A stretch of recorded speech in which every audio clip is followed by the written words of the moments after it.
నమస్తే, నేను Yashoda. Welcome to Pallavi TV. Telangana hate speech bill ఇప్పుడు అంతటా ఇదే హాట్ టాపిక్. ఈ బిల్లు నెటిజన్లు, లీడర్లు, సిటిజన్లు, ముఖ్యంగా సోషల్ మీడియా యూజర్స్ పై ప్రభావం చూపే అవకాశం ఉందా? వాళ్ళ ఫ్రీడమ్ ఆఫ్ స్పీచ్ కి అడ్డుపడే అవకాశం ఉందా? తెలుసుకుందాం. మనతో పాటు ప్రముఖ రాజకీయ విశ్లేషకులు, ఉద్యోగ ఉపాధ్యాయ సంఘాల నాయకులు భుజంగరావు సార్ ఉన్నారు. సార్ నమస్తే. Sir, Telangana hate speech bill నిజానికి మనకు సహాయపడుతుందా, లేకపోతే ఫ్రీడమ్ ఆఫ్ స్పీచ్ కి అది అడ్డు అయ్యే అవకాశం ఉందా? హేట్ స్పీచ్ అంటే అసహించుకునే ప్రసంగం, విద్వేషపూరిత ప్రసంగం. విద్వేషం అంటే కడుపు నిండా విషం పెట్టుకొని జనాన్ని రెచ్చగొట్టేటువంటి మాటలు మాట్లాడడం. ఇవన్నీ ఎవరు మాట్లాడారు? రేవంత్ రెడ్డి కదా మాట్లాడింది. అట్లాంటి మాటలు, అలాంటి ప్రసంగం చేసి జనాన్ని రెచ్చగొట్టి సత్యదూరమైన మాటలు చెప్పి కల్పిత ప్రచారాలు చేసి కానివి ఉన్నట్టు ఉన్నాయి లేనట్టు చెప్పి భ్రమలు కల్పించి కదా ప్రజల్ని రెచ్చగొట్టి అధికారంలోకి వచ్చింది. నువ్వు ఎట్లా మరిసిపోతీవి రేవంత్ రెడ్డి గారు? అంటే నేను ఎక్కడానికి నిచ్చెన కావాలి కానీ అవతలోడు ఎక్కకుండా నిచ్చెన తీసి పడేయాలనేదే. అంటే నువ్వు తిడతావు అందరినీ. చట్టసభనే వేదిక చేసుకొని చట్టసభ లోపలనే తొండల జొర్ర కొడతా అంటావు, లావులోడ తీస్తా అంటావు, ముడ్డి మీద షెడ్యూలు తీస్తా అంటావు, పేగులు మెడలేసుకుంటా అంటావు చట్టసభలో. నిన్నగాక మొన్న మాట్లాడాడు. నీ ఎమ్మెల్యేనేమో మందుల సామేలు కత్తుల కోలాట వాడతా అంటాడు, కుతుకలు గదిరించి కోటలకు ఏలాడ తీస్తా అంటాడు. ఏంది ఇవన్నీ? విద్వేషపూరిత మాటలు ప్రసంగాలు కాకుంటే దేనికి కిందికి వస్తాయని అడుగుతున్నాను నేను. జనానికి బాధ కలిగినప్పుడు, జనానికి నష్టం కలిగినప్పుడు, మోసపోయినప్పుడు, బలైపోయినప్పుడు బాధ ఉంటుంది, ఆవేదన ఉంటుంది. ఏడుపు వస్తే ఏడుస్తారు, నవ్వు వస్తే నవ్వుతారు, కోపం వస్తే అరుస్తారు. ఏది చేయొద్దు, మూసుకొని ఉండాలి, చెప్పినట్టే వినాలి, పడి సావాలంటే అంటే ఒక మనిషికి హావభావ ప్రకటన చేసేటువంటి స్వేచ్ఛ నువ్విచ్చింది కాదయ్యా రేవంత్ రెడ్డి గారు. ఇది అందరికీ వర్తిస్తుంది కదా ఇప్పుడు ఇక్కడ. వైనాట్ అందరికీ వర్తిస్తుంది. చెప్పేది అదే. భారత రాజ్యాంగం కల్పించినటువంటి హక్కు 19 ఆర్టికల్ 1A ప్రకారము భావ ప్రకటన స్వేచ్ఛ. ఒక వ్యక్తి మనసులో మాట, అభిప్రాయం నిశ్చింతగా, నిర్భయంగా, స్వేచ్ఛగా ప్రకటించవచ్చు. వాక్ స్వాతంత్ర్యము, చెప్పవచ్చు, మాట్లాడవచ్చు, వ్యక్తీకరించవచ్చు. ఇది రాజ్యాంగం కల్పించిన హక్కు. ఈ హక్కును కాలరాస్తూ నువ్వేం చెప్పినావు ఎన్నికల్లో? ఫోర్త్ ఎస్టేట్ మీడియా అనగదొక్కబడదు, స్వేచ్ఛగా విహరించవచ్చు, బ్రహ్మాండంగా ఉండొచ్చు, మీరందరి మద్దతుతోనే నేను అధికారంలోకి వచ్చినా మీరు నా కోసం చాలా పనిచేసారు అనేటువంటి మాటలు చెప్పే కదా. ఫోర్త్ ఎస్టేట్ అంటే ప్రింట్ అండ్ ఎలక్ట్రానిక్ మీడియా. ప్రశ్నించే గొంతులు, మధ్యలో కొట్టేటోళ్ళే ఉండరు, డోలు కొడుతోళ్ళే ఉండరు, అని చప్పట్లు కొడుతోళ్ళే ఉండరు. నీ వందిమాగదులు ఉండొచ్చు, స్వార్థపరులు కొంత నీతో దోచుకొని తినేవాళ్ళు ఉండొచ్చు, నీతో అధికారులు పొందిన వాళ్ళు ఉండొచ్చు. జనం ఎందుకుంటారు రేవంత్ రెడ్డి గారు? ప్రజా సంఘాలు, ఉపాధ్యాయ ఉద్యోగ సంఘాలు, పెన్షనర్ సంఘాలు, రైతులు, ప్రజలు, అనేక రకాలైనటువంటి వర్గాలు, వర్ణాల ప్రజలు, పీడితులు, తాడితులు, బలహీనులంతా కూడా బాధను వ్యక్తీకరిస్తారు, ప్రశ్నిస్తారు, ప్రభుత్వాన్ని నిలదీస్తారు, అడుగుతారు, గడ్డి పెడతారు. సార్, మరి వీళ్ళందరిలోనే వివక్ష ఏదైతే పెరిగిపోతున్న వివక్ష, కులం, జాతి, మతం, లింగం, ఈ భేదాల గురించి మితిమీరిపోయిన వివక్షను అడ్డుకునే ప్రయత్నం ఇది అనుకోవచ్చు కదా. 100% అందమైన మాటలు చెప్పి, శుద్ధపూస నీతులు చెప్పి, నేను ఆనుముత్యాన్ని, మేమంతా స్వాతి ముత్యాలం అనే విధంగా చెప్తే కుదరదు. మీరు చెప్పేవన్నీ కూడా మీ దగ్గర ఉన్నాయా లేవా అని ఆలోచించుకోవాల్సిన అవసరం కూడా ఉంటుంది. మత వివక్ష రగిల్చకూడదు, కుల వివక్ష ఉండకూడదు, వర్గ వివక్ష ఉండకూడదు, లింగ భేదం ఉండకూడదు. వాటిని ఎవరు ఆహ్వానించరు. ఒక సివిక్ సొసైటీ ఎప్పుడు కూడా వాటిని వెల్కమ్ చేయదు. కానీ దాన్ని రాకుండా ఉండడం కోరిక ఇది తెస్తున్నా అంటే ప్రశ్నించే గొంతుల మీద అన్ని కేసులు ఎందుకు, అన్ని సెక్షన్స్ ఎందుకు? ఇవాళ యూట్యూబర్స్ ప్రపంచవ్యాప్తంగా కొన్ని కోట్ల మంది కదా. అంటే ఒక శాటిలైట్ ఛానల్స్ లో దొరకని అవకాశము ఒకప్పుడు నాకు ఇంకా గుర్తుంది. దూరదర్శన్ ముందట ఆనాడు బీజేపీ అధికారంలో లేదు, జనతా పార్టీ అధికారంలో, ప్రతిపక్షాలకు ఉన్న అవకాశం ఇయ్యలే పార్లమెంట్లో. ఇవ్వకపోతే దూరదర్శన్ ఢిల్లీలో ఉన్నటువంటి దూరదర్శన్ ముందర కోసం ధర్నా చేశారు, ఎందుకంటే అవకాశం లేదు కాబట్టి. ఇవాళ అవకాశాలు అందరికి అందుబాటులోకి వచ్చినాయి. సోషల్ మీడియా బ్రహ్మాండంగా యాక్టివ్ గా పనిచేస్తుంది. తప్పును తప్పని చెప్తా ఉంది, క్షణాల్లో తప్పు అక్రమాల అవినీతి బయటకు వస్తా ఉంది. ఏం భయమా? అయితే ఇప్పుడు నిజంగానే ఒక నెగటివ్ కామెంట్ చేయలేరు, విశ్లేషించుకోవడానికి కూర్చొని ఇన్ని రోజులు మాట్లాడుకున్నట్టు ఒక మంచి టాపిక్ మీద విశ్లేషణ చేయలేరు. నిజానికి మీరు అన్నట్లు యూజర్స్ ఎవరైతే యూట్యూబ్ యూజర్స్, నెటిజన్స్, వాళ్ళపైన ఇది ప్రభావం చాలా ఎక్కువ ఉండే అవకాశం ఉందా? ఇప్పుడు ఈ మధ్యలోనే కర్ణాటకలో సేమ్ బిల్ తీసుకొచ్చారు. అక్కడ కూడా ఇలా గవర్నమెంట్ ఉంది. ఓకే. బిల్లు తీసుకొచ్చారు, మందబలంతో బిల్లు కూడా పాస్ చేసింది.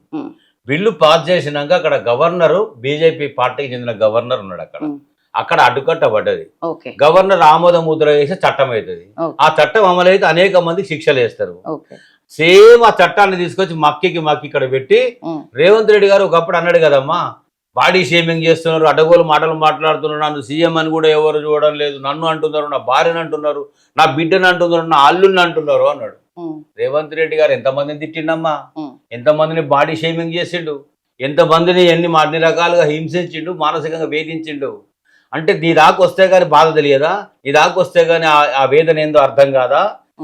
100% బాడీ షేమింగ్ కానీ, ఒక వ్యక్తిని తూలనాడే మాటలు కానీ, ఒక వ్యక్తిని అనేక రకాలుగా మానసిక హింసకు గురి చేసేది ఎవరు మాట్లాడినా పొరపాటే, తప్పే. అయ్యా, ఆ చట్టం అక్కడ ఆగిపోయింది. ఇక్కడ మీరు చేసినటువంటిది ప్రధాన ప్రతిపక్ష చట్టసభల్లో లేకుండా పొంగులేటి ఇష్యూలో సస్పెండ్ చేసే వాళ్ళని బయటపడేసి మీరు చేసినటువంటి మందబలంతో బిల్ పాస్ చేసుకున్నారు. కానీ గవర్నర్ ఉన్నాడు కదా, ఇక్కడ గవర్నర్ అడ్డుపడుతున్నాడు ఖచ్చితంగా. దీనికి ఆమోద ముద్ర ఏం పడదు, చట్టమేం కాదు. చట్టమైన న్యాయస్థానాలు ఉన్నాయి. నల్లబాలు కేసు విషయంలో ఏం చెప్పింది కోర్టు? హైకోర్టు తప్పు, విచారణ లేకుండా కేసు పెట్టడం అన్యాయము, ఆధారాలు లేవు, విచారణ లేదు. మీరు ఎక్కడ ఏదో ట్విట్టర్లో ట్వీట్ చేస్తే దానికి సమాధానం చెప్తే మీరు కేసు పెట్టి లోపలేస్తారా? ఇది అన్యాయం. ఎవరిచ్చారు మీకు హక్కు? ఇలాంటి పిచ్చి పనులు చేయొద్దు. అధికారం ఉంది కదా, అధికార మదంతో కళ్ళు నెత్తికెక్కి మాట్లాడితే ఇలాంటి తప్పులు పొరపాటు అయితే కోర్టు జోక్యం చేసుకుంటుంది. జాగ్రత్త, మీ ప్రభుత్వం మీరు సర్వస్వం కాదు అని చెప్పింది. నిజంగా సార్, ఇప్పుడు మీరు అన్నట్టు రాజకీయ విమర్శలు అనేవి చాలా వ్యక్తిగతంగా కింది స్థాయికి దిగి మరి మాట్లాడుకున్న పరిస్థితులు ఏర్పడ్డాయి. ఇప్పుడు ఏ పార్టీ అనే సంబంధం లేకుండా ఎవ్వరు కూడా స్ట్రైట్ టు స్ట్రైట్ రాజకీయ విమర్శలు మాత్రమే చేయట్లేదు, వ్యక్తిగతంగా వెళ్తున్నారు. సో ఇది మరి ఇప్పుడు అధికారంలో ఉన్న వాళ్ళకి ఆయుధంగా మారే అవకాశం ఉంటుందా, లేకపోతే వాళ్ళు కూడా ఎఫెక్ట్ అయ్యే అవకాశం ఉంటుందా? హైకోర్టు జడ్జిమెంట్ నల్లబాలు విషయంలో ఇచ్చిందో రాష్ట్ర ముఖ్యమంత్రి అప్పీల్కి పోయిండు. ఓకే. ఈ గవర్నమెంట్ అప్పీల్కి పోయింది సుప్రీంకోర్టుకు. ఓకే. సుప్రీంకోర్టు ఈ హైకోర్టు మందలించిన దానికంటే 4 రెట్లు ఎక్కువ మందలించి హైకోర్టు జడ్జిమెంట్ సమర్థించి తప్పు అని చెప్పింది. చివరికి మీరు చట్టం చేసినా, బిల్లు పాస్ అయినా, ఏది చేసినా కూడా ప్రజాస్వామ్య స్వేచ్ఛ లేకుండా ఎవరు మాట్లాడొద్దు, ఎవరు విమర్శించొద్దు, మొత్తం కూడా నాకు ఇదంతా ప్రతిబంధకం అవుతుంది, ఇబ్బంది అవుతుంది, మళ్ళీ నేను అధికారంలోకి రాలేను, ప్రజలను ఉన్న వాస్తవాలు తెలిసిపోతే నా మాయ, నా మర్మం, నా భాగోతం, నేను మాయల మరాఠీగానే తెలిసిపోతే నాకు ఓట్లు పడవు, అధికారం దూరం అవుతానే భయంతో ఈ బిల్లు తెచ్చిండ్రు. ఈ బిల్లు లోపల యశోద గారు, ఈ బిల్లు లోపల అన్పార్లమెంట్ మాట్లాడినా, అసత్యాలు మాట్లాడినా, అభూత కల్పన చేసిన, పరిధి దాటి మాట్లాడినా చట్టపరంగా చర్యలు తీసుకోవచ్చని బిఎన్ఎస్ ఉంది కదా. ఆల్రెడీ బిఎన్ఎస్ అనేది ఉంది, అది చెప్తుంది అక్కడ. అది ఉండగా మరి దీని అవసరం ఏమొచ్చిందో నాకు ఇప్పుడు కూడా ఈ హేట్ స్పీచ్ బిల్లు సెలెక్ట్ కమిటీకి సిఫారసు చేయబడింది. అక్కడ ఏమైనా ఫిల్టర్ జరిగే అవకాశం ఉందా?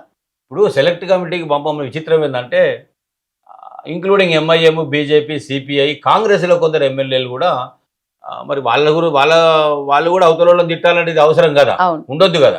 కాబట్టి అందరూ కూడా ఏమనుకున్నారంటే ఇది అందరికీ ప్రమాదంగా మారే అవకాశం ఉంటుంది, ఇది ఎవరికి చుట్టం కాదు, చట్టం ఎప్పుడు కూడా తన పని తాను చేసుకోకపోతే మాత్రం నష్టం జరిగే అవకాశం ఉంటుందని గ్రహించి పాలకపక్ష ఎమ్మెల్యేలు కూడా దాన్ని సమర్థించలేదు, సెలెక్ట్ కమిటీకి రెఫర్ చేశారు.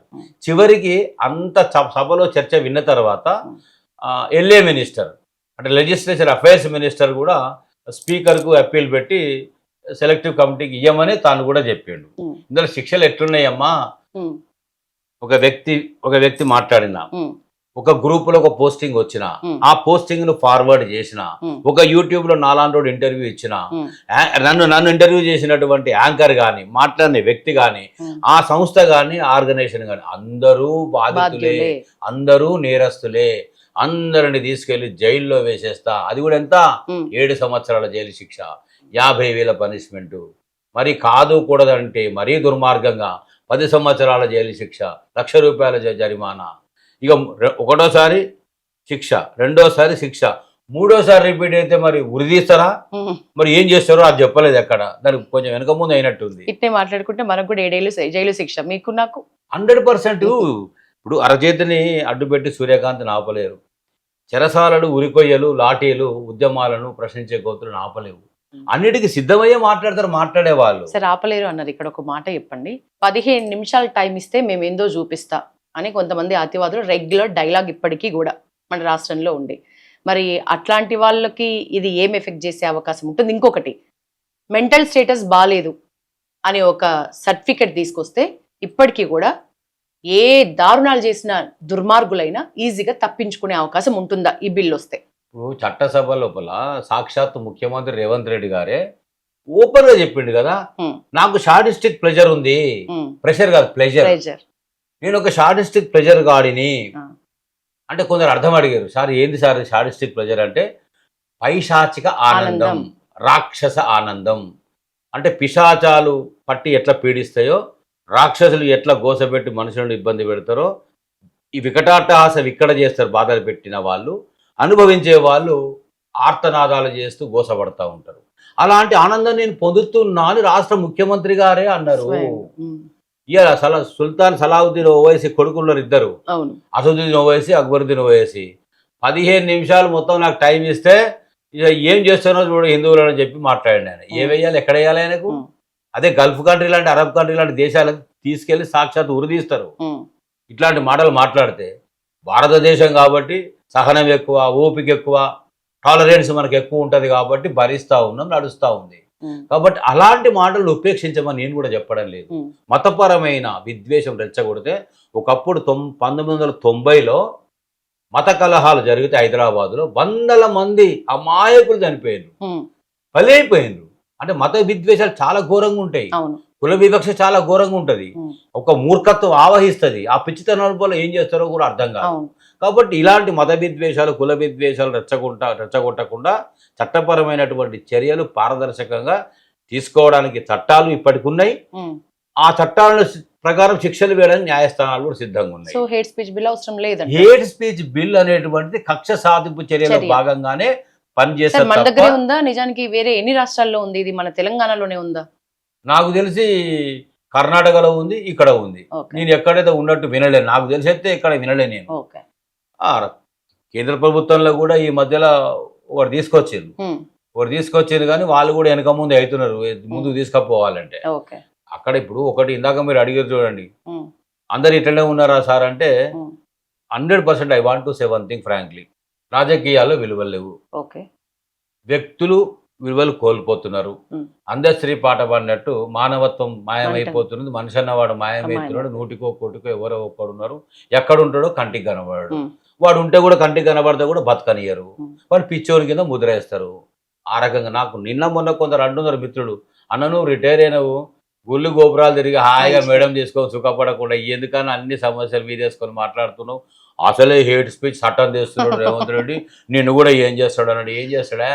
రాజశేఖర్ మీద కొట్లాడినాం, చంద్రబాబు నాయుడు మీద కొట్లాడినాం, ఎన్టీ రామారావు మీద కొట్లాడినాం, కిరణ్ కుమార్ మీద కొట్లాడినాం, కేసీఆర్ పాలన 15 నెలల్లో ప్రశ్నించినాం. బాధలు వస్తాయి, ఇబ్బందులు వస్తాయి, రెడ్ కార్పెటేషన్ నువ్వు ప్రశ్నించు, నువ్వు అడుగుము, నువ్వు కొట్లాడు మాత్రం ఎవరు అన్నారు? కొట్లాడితే పోరాటాలు చేస్తే ఉద్యమాలే వస్తాయి, వస్తే రాని కష్టాలు నష్టాలు. ఇలాంటి రాజకీయ విశ్లేషకులకైతే ఇది హేట్ స్పీచ్ బిల్లు చాలా ప్రభావం అయితే చూపించే అవకాశం ఉందనిపిస్తుంది. కొంచెం మానసికంగా వెనుకడుగు వేసే విధంగా నాకెందుకులే ఇదంతా అని అనుకుంటారు. నాకెందుకులే అనే స్వాతంత్ర సమరయోధులు అనుకుంటే మనకు స్వాతంత్ర్య దేశమే వచ్చేది కాదు, ఇలా మీరు మన స్వేచ్ఛగా ఇట్లా కూర్చొని మాట్లాడే వాళ్ళం కాదు. అనేక మంది, వేలాది మంది త్యాగ పురుషులు కదా, జాతి మొత్తం ఐక్యమై నడిచింది కదా, పరాయి పాలన నుంచి విముక్తి కావాలని కదా కోరుకున్నది. తెలంగాణ ఉద్యమం చెప్పు, తెలంగాణ రాష్ట్రం ఎక్కడిది? మీరు నేను తెలంగాణ మాట్లాడుకున్న అంశం ఎక్కడిది?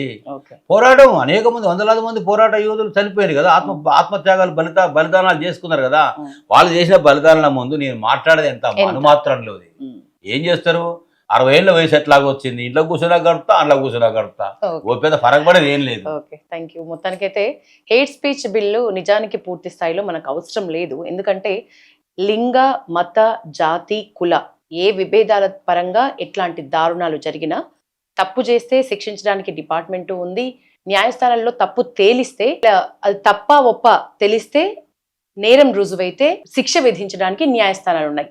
ఇట్లాంటి పరిస్థితులు ఉన్నప్పుడు హేట్ స్పీచ్ బిల్ అనేది మన ఫ్రీడమ్ ఆఫ్ స్పీచ్కి ఒక రకంగా అడ్డుగానే సార్ భావిస్తున్నారు. ఇది వాళ్ళ ఒక ఫేస్ టు ఫేస్. కెమెరామెన్ మోహిత్తో యశోద సైనింగ్ ఆఫ్.